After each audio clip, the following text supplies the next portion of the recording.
Salut à tous et à toutes et merci à vous une fois de plus d'être au rendez-vous pour tout savoir sur la planète People. Qu'est-ce qui se passe chez nos people? C'est Showbiz. Bienvenue à tous et à toutes, c'est parti.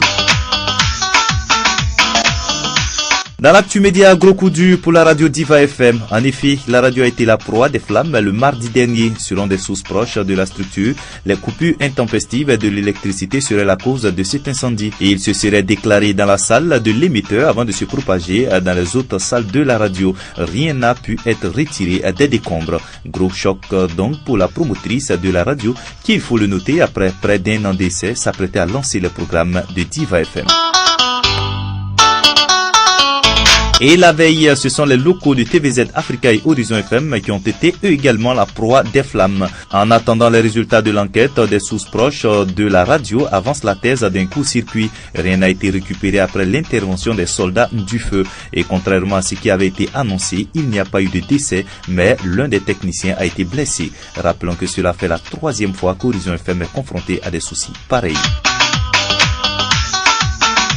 Il a été annoncé à Ouagadougou pour la fête de Pâques. Si le concert a eu lieu avec des artistes présents tels que Awa Boussim, Sanabob, JC Pluriel, Ramatoulaye, Serge Beno, lui, était absent aux grandes dames de ses fans. Nous avons joint le promoteur du concert, Désiré Kodjo, au téléphone. La faute incombe à l'artiste selon lui.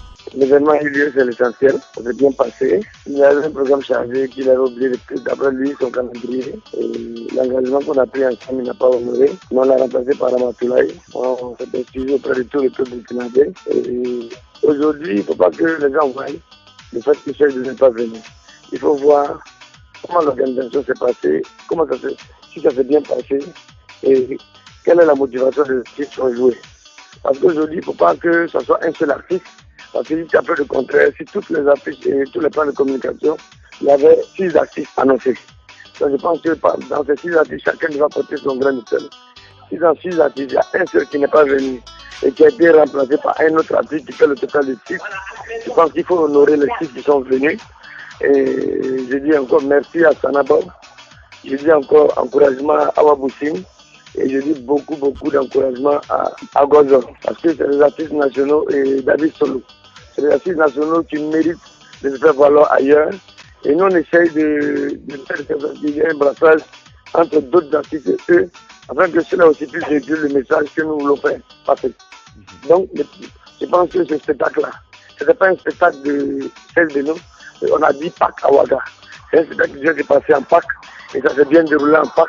Parce que le Pâques, c'est la fête de Dieu, de Jésus, et nous sommes ensemble avec Dieu. Alors, on ne peut pas aussi occulter le fait qu'il y a peut-être des fans de Serge Beno qui sont venus juste pour voir leur idole, leur artiste préféré et qui malheureusement l'ont pas vu. À ceux-là, quel est le message que vous envoyez? Déco International n'a pas failli à sa mission. Déco International a fait ce qu'il pouvait faire dans la mesure où, depuis jeudi où on a annoncé qu'il ne devait pas venir, on a tout changé, tous les spots, parce que nous voulons être crédibles. Et nous avons fait ça. Et nous avons reçu 4000 personnes qui sont venues. On considère que c'est 4000 personnes parce que toute l'équipe de Déco a eu le plaisir de dire aux gens, elle n'est pas là, est-ce que tu veux un ticket? On les a payé le bracelet. Donc je pense que pour les fans de Serge Beno, le jour qu'ils verront Serge Beno ici à Ouagadougou au Burkina Faso, il faut qu'ils leur demandent des explications parce que c'est lui qui a failli à sa mission et notre Déco a failli à sa mission. Pendant ce temps, Sam Skaludia, lui, était à l'ATB pour un concert live avec son orchestre.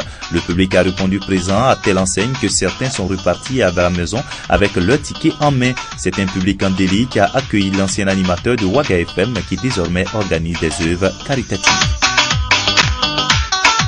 Lui également, c'est un pari réussi pour lui. En effet, longtemps attendu par ses fans, Opa la Nation était en attraction le dimanche 31 mars 2013 à l'espace Oiseau Livre du Palais de la Culture d'Abidjan selon nos confrères ivoiriens. Le moins que l'on puisse dire ce dimanche pascal, c'est que le chanteur a assuré avec la participation d'artistes tels que Baby Philippe, Dibidobo, Lincha et Monsieur Scénario Jean-Jacques Kwame, sans oublier bien sûr le Mollard. Saviez-vous que Madonna a un frère SDF? Et oui, un des frères de Madonna, Anthony Ciccone, s'est confié dans les colonnes du Daily Mail, comme le rapporte le site de TFN News. L'homme de 55 ans avoue que sa famille lui a tourné le dos et qu'il vit dans la rue du Michigan du Nord. Je n'ai pas de revenus fixes, je fais des petits boulots comme récupérer des bouteilles et des canettes, explique-t-il. Avant d'évoquer la chanteuse de 54 ans, elle s'en fout que je sois mort ou vivant. Elle vit dans son propre monde. Dès le départ, je ne l'ai jamais aimée et elle non plus. On ne s'aime pas. Mon père serait heureux si je mourais d'hypothermie. Comme ça, il ne devrait plus se tracasser. J'ai surtout besoin de l'attention d'amis et d'une famille, confie-t-il.